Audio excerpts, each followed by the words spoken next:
নদিয়া জেলার পালপাড়ায় রয়েছে নদিয়া জেলার সবচাইতে পুরনো মন্দির। পুরো পালপাড়া স্টেশন জুড়ে কিন্তু প্রাচীনত্বের গন্ধ ম করছে।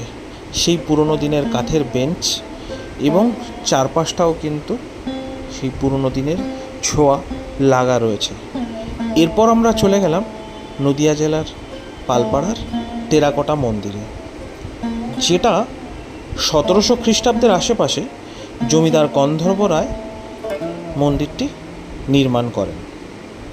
1915 সালে আমাদের জাতীয় সরকার এটিকে হেরিটেজ ঘোষণা করে। প্রাচীন মন্দিরের খুব অল্প টেরাকোটার কাজই কিন্তু অবশিষ্ট আছে, কিন্তু অবাক করে দেবে রাম এবং রাবণের মূর্তি যা মন্দিরের দেয়ালে রয়েছে। মন্দিরটি চারচালা গঠন রীতিতে নির্মিত। 1986 সালে প্রকাশিত list of ancient monument in Bengal এই বইটিতেও কিন্তু এই মন্দিরটির উল্লেখ পাবেন। নদিয়া জেলা জুড়ে বাঙালির কত যে ইতিহাস ছড়িয়ে রয়েছে তার ইয়ত্তা নেই।